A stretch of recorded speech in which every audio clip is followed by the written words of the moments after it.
nga dili kay pag tusmaw ra ang lintunganay nga paagis pagbunyag. If God desires that all men shall be saved through baptism, doon na ba yung mga lugar nga din na ito ma-apply ang immersion? Palitan sa deserto, nato ka sa Saudi Arabia. Doon na may daghan nito mga tao ba nga kining mutuog Diyos niya, magkadungog suwalay, magpubunyag, asa na mo bunyagig sapa? Mo may sapa dito. Asa na mo bunyagig dagat o may dagat dito. Kana namang tubig nga oasis nga taga sa kadangaw ang gilad mo nimo nang igmusmus dito, kakao nagbas. Ha? That is impractical. Ug mo ato sa North Pole, ngadto sa Arctic, ngadto sa South Pole ba, North Pole, purti pumbog nawa. Na tubig, purting tubig. Pero igtus mo nimo sa tao, alsa nimo purti na bugata. Ngano man himo ng ilo. Ha? Di mahikap ang ilo. Purti bugnawa. Mo na nga impractical madto karon sa ospital magwalay ka. O yung mutuo na nimo sa kapagano, bunyagan nimo, dadon nimo sa dagat, tusmo nimo. Tig matiwas no na pagkadakong ha? Mamatay ba kay imong gitusmo sa tubig? O binmadto ka sa presuhan. Asa man mo sugot ng warden nga kining padaanan nimo nga preso kay imong nang bunyagan ngadto sa dagat. Mangiskapo man na. So impractical. Busa adunay paagi nagitudlo sa Ginoo nga dili sad tusmaw, dili immersion. Busa nang pagiha. Mao ang pagbuo og tubig o pagbisibis og tubig. Asa man nato mabasa hinahon nga igsoon. Ato kini mabasa ang buo pouring of water diya sa basahon ni propeta Isaias 44:3 ug ang tugbang nini buhat 2:38. Kunya ang bisibis naasad sa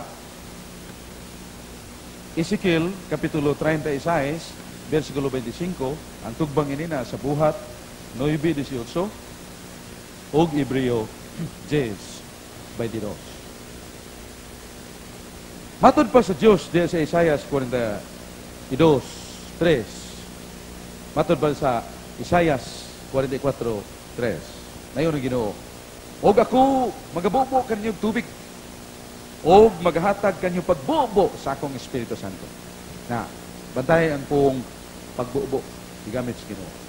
Unya sa may madawat bubuan po niya ang Espiritu Santo. Tukma kani sa buhat 2:38.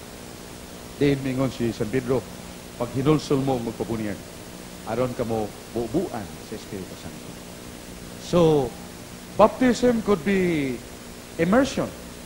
The mood of baptism, we can use immersion. Pero mahimo sa pagbubo. Mahimo sa pagbisibis. Nabara sa Biblia. Na, sa Ezekiel 36:25. Ngayon, Ginoo, bisipisan ko kamog tubig. O kamo mga hinlo sa inyong kahugawan. O gabi ninyo si Saulo, kay namdom mo to, mamunto'y persecutor, maglulutos mga Kristiyanos. Kaya, nakabigto siya. Gipadadaan sa Ginoo, magwawali nga mo si Ananias. O misulod si Ananias, sulod sa balay. O yang nakita si Saulo, mingon siya, igsong Saulo, gipadakos Ginoo. O yang gipandungan sa kamot, nangataktak ang murag hingbi siya mga mata, nakakita. Kaya nahap na to, bitindog, gibunyagan. Diin man ang senaryo sa bunyag, sud sa balay. Waan sila magawa. Ya doon na ba'y sapa? Doon na ba'y dagat sud sa balay? So what mode of baptism used by Ananias in his baptism to Saul, who became Paul, ngarahimong San Pablo? Si San Pablo nag-testimonyo na sa Hebreo 10:22. Namatod pa niya, igsuon, nasabigan ng atong kasing-kasing o nabisipisan sa mahinlo ng tubig. Bisibis. Spray. Kunya naagyapon sa World History by O'Brien, page 144. According to that line of passage of history, that the administration of baptism during the early stage of the church, immersion was also used, and pouring of water and sprinkling of water were also used during the early days of Christianity. Dato pa, ang paagis pagbunyag, sukad sa panahon sa mga unang Kristiyanos, dili kay ang pagtusmawra. Gigamit sa ng pagbisibis o gigamit usab ang pagbobo.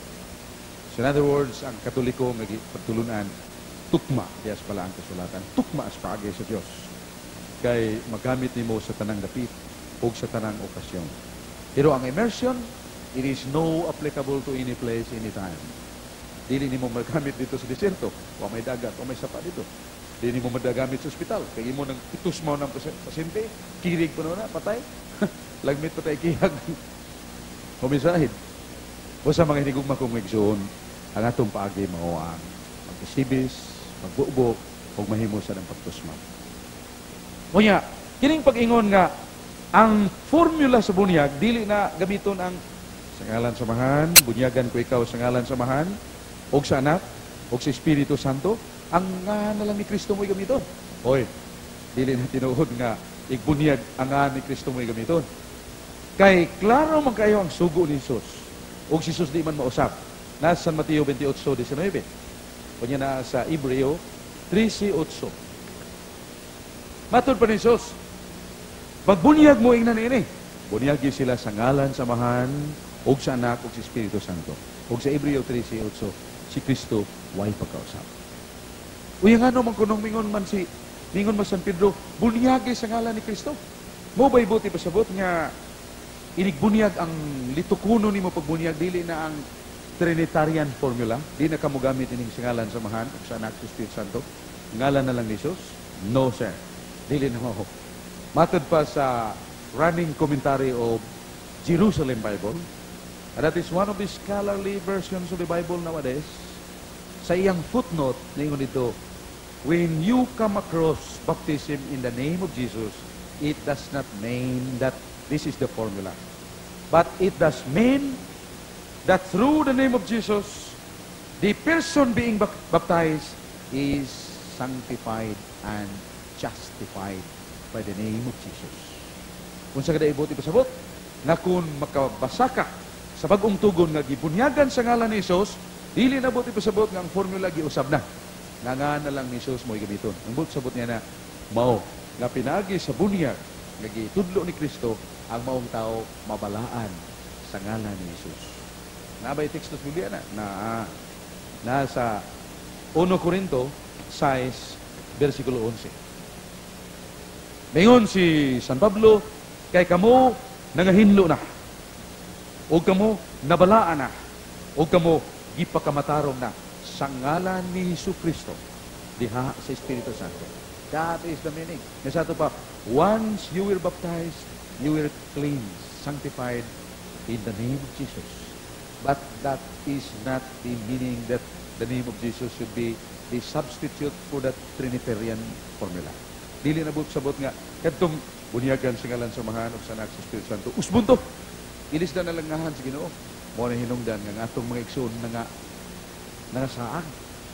Ang uban na sa iyo pagsabot. Kaya wa man sila apostolic traditions. Basahan sa Book of Didache. Sa Book of Didache, atong mabasa nga ingon dito, kung naay pagabunyagan, bunyagi ingon ini. Bubuan ni mog tubig ang dungan ini mulito ka, bunyagan ko ikaw. Nganlan. Juan ba ron? Bunyagan ko ikaw, Juan, sa ngalan samahan, ug sa anak, ug sa Espiritu Santo. Kadtong nagsuwat sa Didache kinsa mo to? Mga tinunan katos nga apostolis. Ug nga ang labing duol nga nahibawas pagtulunan sa mga apostolis, sila, dili kita. Kunya atong nahibawan sa the Book of Didache, kung usa ang Book of Didache, ang Book of Didache mo ng the instructions of Jesus to the 12 apostles. Sa ito pa, before ascension, when Christ associated with the apostles, iyan ang gitudlo niya.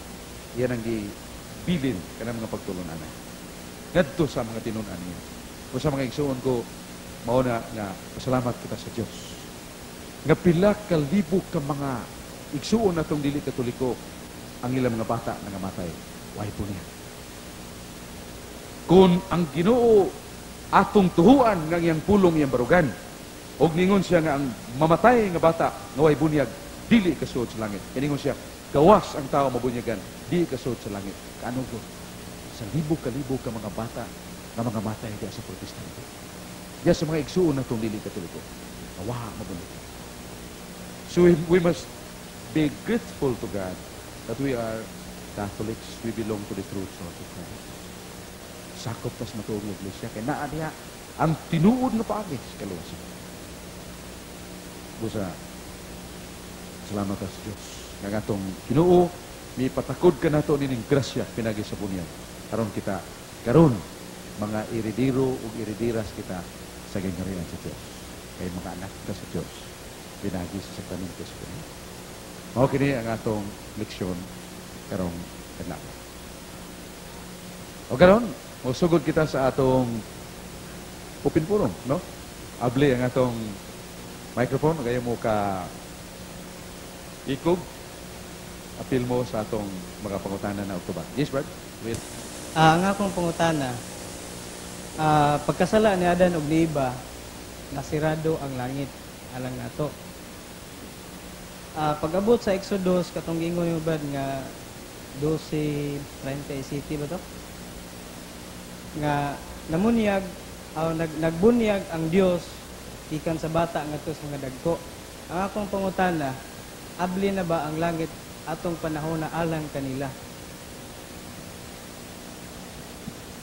yes, sa Biblia, iyon ang atong Ginoo nga why nakasaka nga to sa langit, gawas lamang kaniya nga nanao gikan sa langit. Niya kini sa San Juan kapitulo 3 versikulo 13. Wala nga katong mga gibunyagan sa Dios Amahan sa daang tugon, nag-andam to kanila aron nga inig-abli na ni Jesus sa langit, madato sila sa Ginoo nga to sa kasay. Sa ito pa, pagpakasaan niya danog niba, sira ang langit. Why nakasod? Di matod pa ni Jesus, why nakasaka sa langit, gawas ka na ko, nga nanaogi ka sa langit. Kaya katong mga patriarka nga buutan kayo, sila si Abraham, sila ni Job, nangamatay ito sila. Diin man padung ang ilang espiritu, wa pa magkasod sa langit. Dito pa sila sa ginganlan og seno di Abraham. Usa kadto kakalipay nga paabot pa sila sa pag-anhis manunubos. Mausad katong gibunyagan dito sa Kamingawan. Wa pa sila maka-entra sa langit. Sama sa kidangatan ni Abraham o ni Job dito sa lugar. Ngayon lang og seno ni Abraham. Pero pagkabanahon ni Jesus, pagkayab niya sa langit, gidaan na ito tanan. Mara abli na maroon ang langit. Mara ang usaron kakalag, nabuutan, mamatay, ang lawas, ang iyang espiritu, makasuod na sa langit. Kaya abli naman ang langit. Sila ang question mo, nagkatong mga ibunyagan niya ito sa daang tugon. Nangamatay ito pananglitan. Nagkasuod ito sa langit. The answer is no. Kaya wa pa man ablihin ang langit. Ang pag-abli sa langit, mauman ang pagkayab ni Kristo nga ito sa kita. Mao na ang atong tubag sa pangutana. O yan, teksto ana na sa Efeso 4:8 nga 10.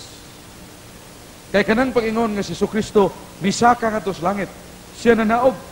O pagsaka niya sa langit, uban kaniya ang daghang mga bihag. Usa na mga bihag, mga kalag, ngayang gihuyog nga ito sa gingharian sa langit. Pagsaka niya nga ito sa langit.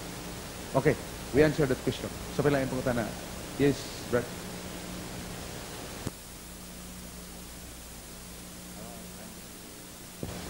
Kaganiha, naghisgot ta og kining original sin o actual sin, no? Ang mga bata nga mamatay nga wa gyud makatilaw og bunyag sa ato pa original sin raman ang ilang sa, no? Ang bugat sa akong kuan, sa akong bana-bana, ang bugat ang actual sin man gyud, no? Nang karon ang kini mga bata nga mamatay nga wa gyud kabunyagi, di ba wa ba gyud kay higayon nga katagan og luna dito sa langit sa atong Ginoo? Ang atong Ginoo, Brad, sa iyang pagsulti, iya ginabarugan. Niyo man siya gawas ang tao mabunyagan, dili makasud sa langit. Sa ato pa, ang usa ka bata nga mamatay, nga wa mabunyagi, dili siya kasud sa langit. Pero wa man siya actual sin, kada bang sala nga gibuhat. Di na siya ma-impierno, dili na siya ma-purgatorio. Pero di siya makasulod yatong gingharian sa Diyos. Asa na siya ibutang, Ginoo rin hibaw ana, basta dili na gingharian sa Diyos. Ang atong simbahan ng ingon nga limbo. O sa ng limbo maong kahimtang sa kalipay nga natural, pero dili sila makakita sa Diyos. This is natural happiness minus the vision of God. Meaning di ka nag-say God face to face. Pero naa sila yan ang kalipay nga natural. The church tells us about that. Pero ang Biblia, wa mangang